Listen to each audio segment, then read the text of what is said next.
I think it was iTunes downloads that your friend turned you onto that sort of suddenly made you realise at the beginning of all this that there was something going on, even before the movie was out there, before the whole thing took off. Are you still surprised when you see the kind of success this thing is having? It's pretty crazy over here in the UK that it's the most advanced ticket sales of all time, beating Harry Potter's Goblet of Fire, and the anticipation is pretty high up there. Does it still get you by surprise? Oh, yeah, man. None of us can really come to terms with it. It's crazy. It started with iTunes, and now it's been like a worldwide phenomenon, and I can't believe it. It's incredible to watch kids from all different parts of the world, all ethnic backgrounds, finding some kind of connection to High School Musical. I know the original plan for 3 was a sort of a Halloween theme, and then they saw on the senior year, the kind of end of schooling would be a better idea. And I know you were a little bit hesitant at one point about whether you'd go with this or not.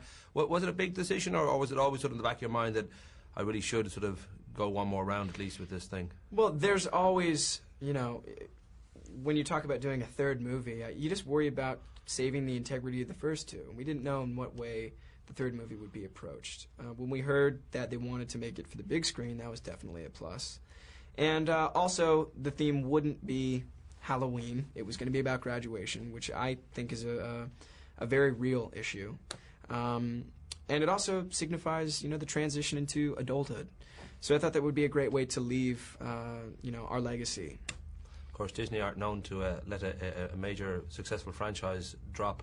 So this idea that there is a High School Musical 4 in the pipeline, is that something that you've even considered, the possibility of even walking by and waving in the background or being part of in any way, shape or form? I mean, our characters graduate. I don't know how it would work.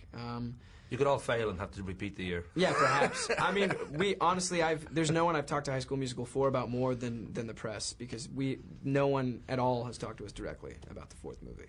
I suppose in many ways, second only Scientology, Disney is the biggest cult in the movie world, and that idea that they have, right now, they have dancing tweens and singing chihuahuas wrapped up, that whole market is theirs. I mean, is there a part of you that thinks, well, this is great and this is wonderful and I love it, but I've really got to, you know, be able to do other things, like not to be just part of this one particular kind of idea in people's minds? Yes, absolutely. That's very important to me.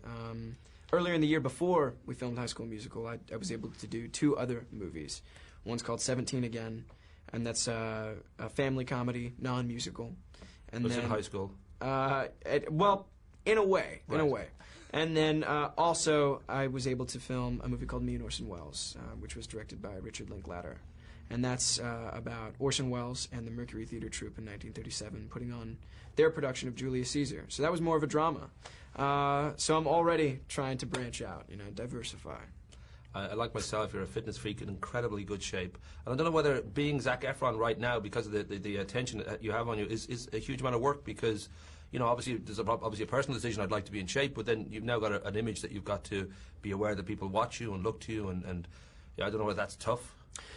You know, it's, for me, it's always been about the work. It's been because I've enjoyed doing it.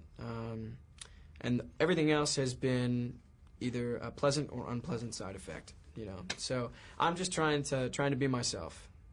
And the other side of it too, that you are just in the public eye now, that you seem to be kind of private, but I mean, with yourself and Vanessa, you've always sort of managed to dodge bullets on that and not be kind of too exposed, and yet obviously the whole media, as far as they're concerned, this is a wonderful relationship, and I guess you just don't want to go down that Heidi and Spencer Pratt kind of role where you're suddenly doing shots on a beach together and trying to do picnics together, and I mean, it's obviously very important to you not to be in the public eye when it comes to your private life. Well, there's a very obvious trend in this industry, and the more public your personal life becomes, the more your professional career diminishes.